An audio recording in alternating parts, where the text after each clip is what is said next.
Hi and welcome back to Triplicate, home of interesting electronics. And today we're going to move on with our cat food dispenser. Last time we got the Arduino to turn the stepper motor, get the stepper motor to go around. So the next job is to try and get the stepper motor to go around once every what is actually 50 hours. But before we do that, if we look at this, if I hold the motor down, this is sort of loose, rocks about, and it's not very secure. So I thought the best thing before we do any more on the code would be to mount the motor and the knob into the cat feeder. So if I turn the power off and take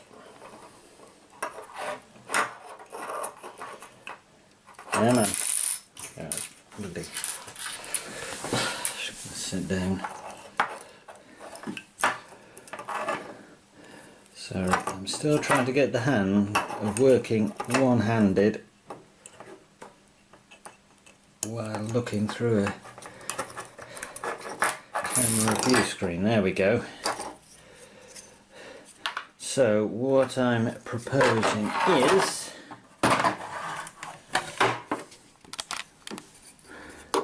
so the knob goes in there, and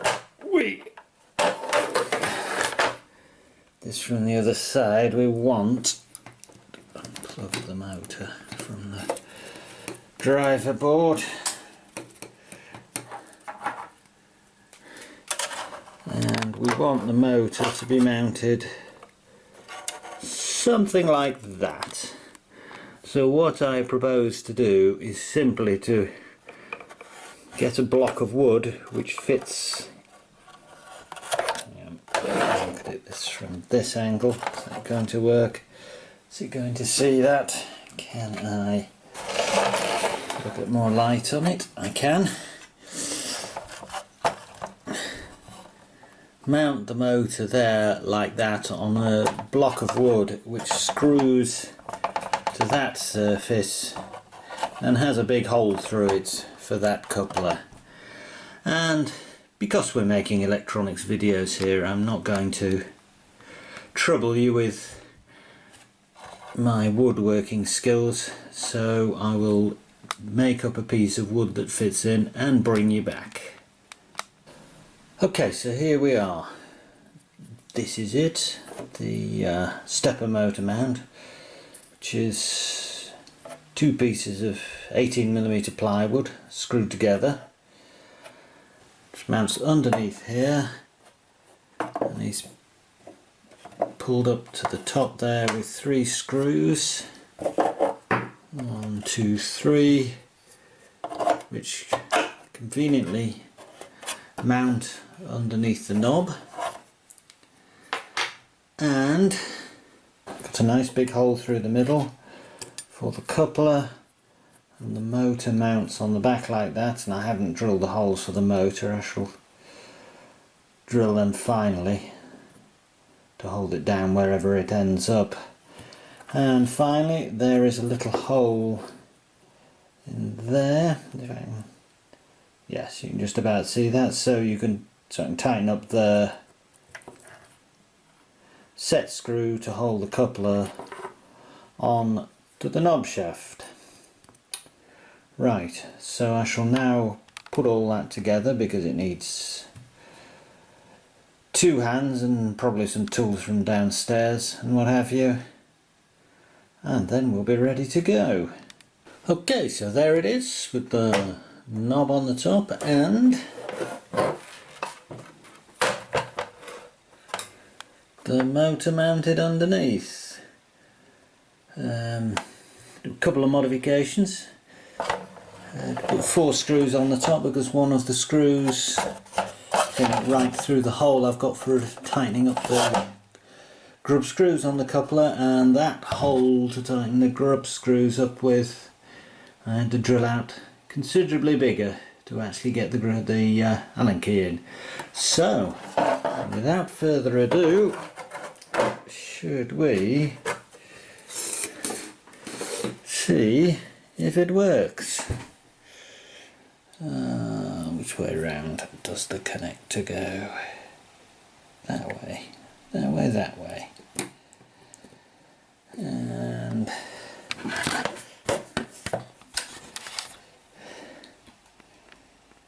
turn the power on, and it's turning. Again, this is just the test code we had in from last time.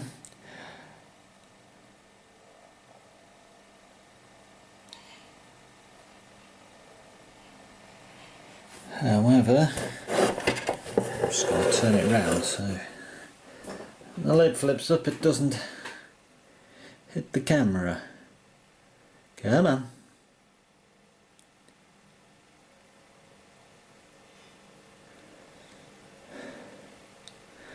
Another project where you spend half your time sitting around waiting for things to happen.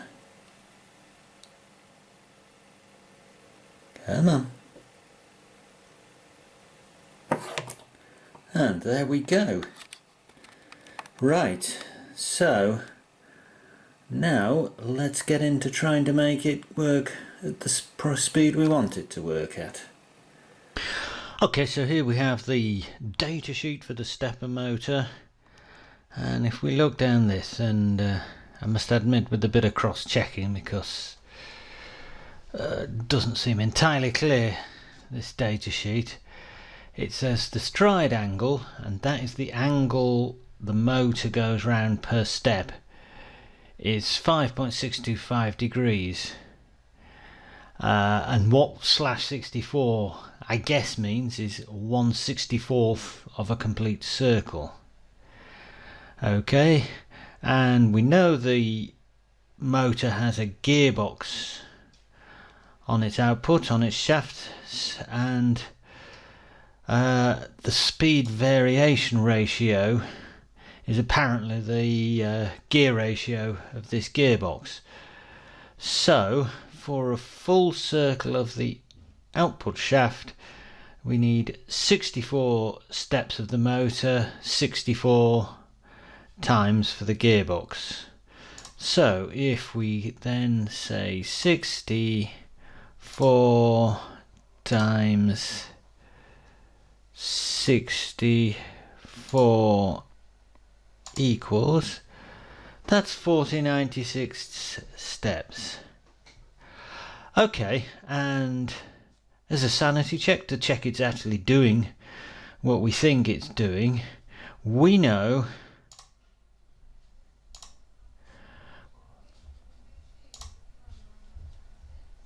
we are stepping every 20 milliseconds. So 4096 steps at 20 milliseconds a step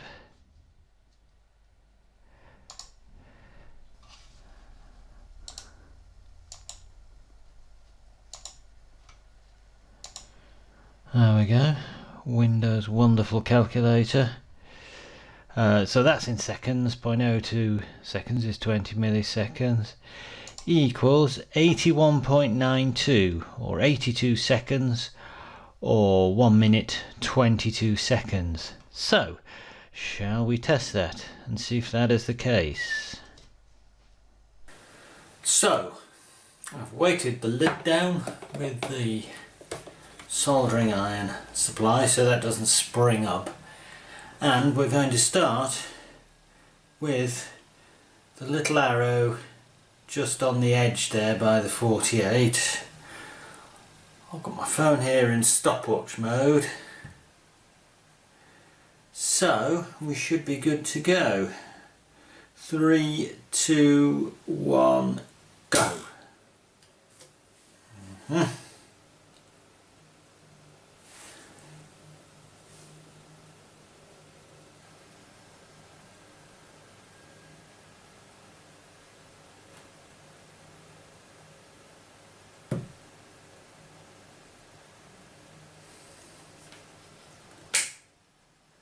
Well, there we go, 121.98, that's about 122 in my book. So it's doing what we think it's doing. So now let's see if we can't get it to go around at the speed we want it to go around.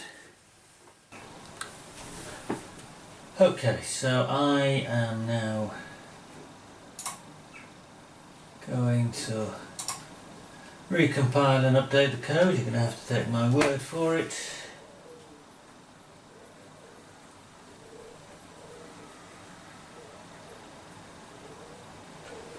There we go, so turn the power on to the stepper motor drive.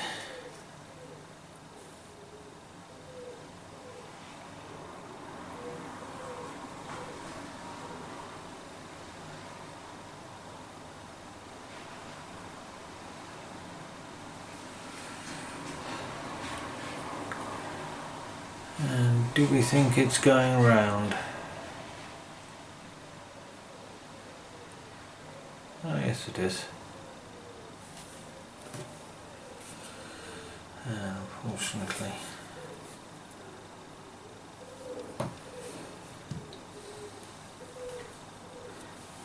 So at near as I can get it by I-45, I'm going to turn her on.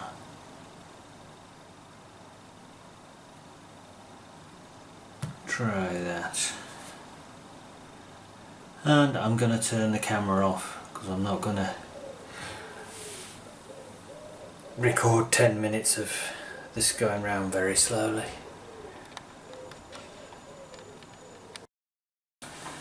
Okay, it's now coming up 22 minutes after we started, and the time here on the dial is showing 23. Yes, 23 minutes. And we started at 45, so 45 less 23 is 22 minutes. So it's keeping time as we expected. However, as it is, I want to spin the camera around. The current draw is varying as it is. The current draw is varying between maybe 100 and 300 milliamps, which is a lot of current just to drive a little knob round, and I suspect if we left it on like that for hours and hours it would cook the motor eventually. So in the next video we're going to look into getting it to work without drawing a lot of current. So until then, it's goodbye from Triplicate, home of interesting electronics. Please subscribe, leave a comment, leave a thumbs up, and for now, goodbye.